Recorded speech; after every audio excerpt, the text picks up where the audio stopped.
or a single drop. Okay, we need to start right here, because this quote is the absolute biggest paradigm shift you need to make. You are not just filling a mold, you are controlling a chemical reaction. Seriously, let that sink in. Resin doesn't just dry like a layer of paint. You aren't just pouring liquid plastic into a cute little shape. As you're gonna see, you are orchestrating an active, live chemical reaction. And while the artistic side is incredibly fun, safety, strict workspace order, and respecting that chemistry, that has to come first, every single time. So here's our agenda to get you to that perfect glossy finish without the panic. First, chemistry not magic. Second, preparing the safe space. Third, material mistakes. Then we'll tackle the mixing trap, move on to heat and bubbles, and wrap up with anxiety and cleanup. All right, part 1. Chemistry, not magic. Understanding the invisible heat. Okay, so the most absolutely crucial concept to grasp right out of the gate is the exotherm. Basically, when you combine your liquid resin with your hardener, they react, and that curing process generates actual physical heat. Understanding this heat is literally your key to success here. If you ignore this exothermic reaction, you are straight up inviting disaster. We're talking severe cracks in your project, dangerous smoke filling your workspace, and completely ruined pieces. You absolutely have to respect the heat. Moving on to part 2, preparing the safe space.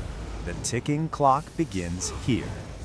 There's a massive night and day difference between a pro setup and a panicked beginner's workspace. A safe space means your room is well ventilated, every single tool is laid out ready to go like a surgical tray, and your table is perfectly leveled.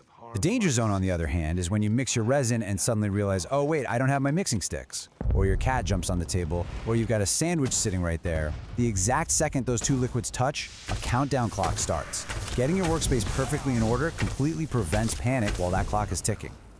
Part 3, material mistakes. Choosing the right tools.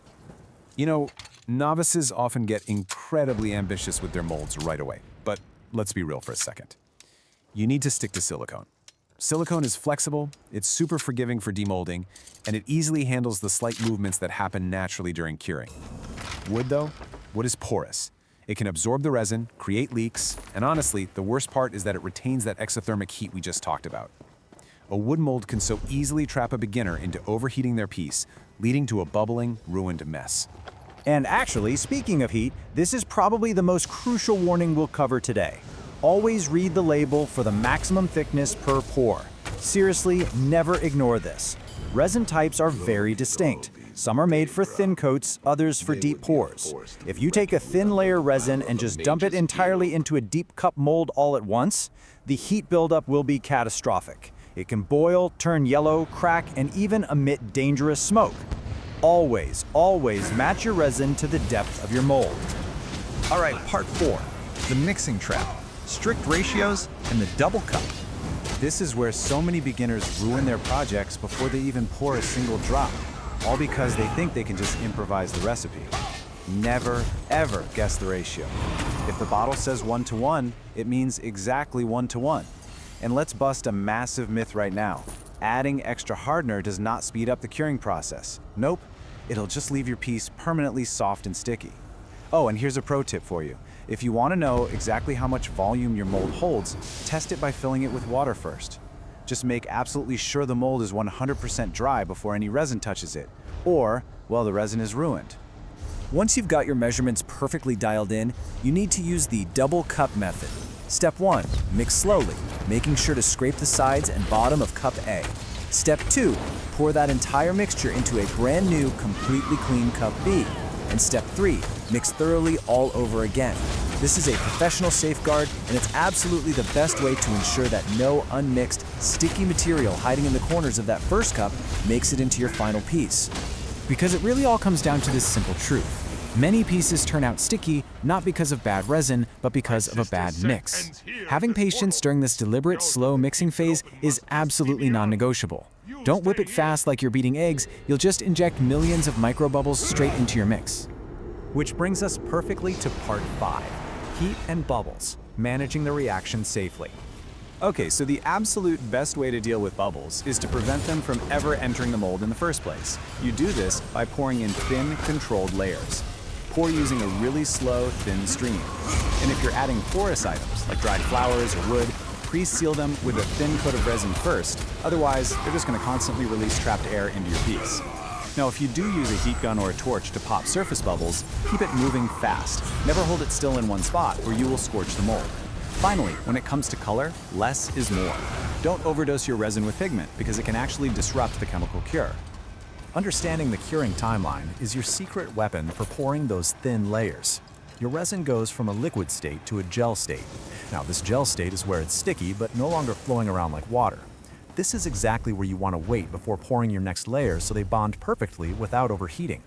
Eventually, it becomes hard to touch and then reaches its final cure. Understanding these phases keeps your piece structurally sound and keeps that exothermic heat nice and low. All right, our final section, anxiety and cleanup, the final tests of patience.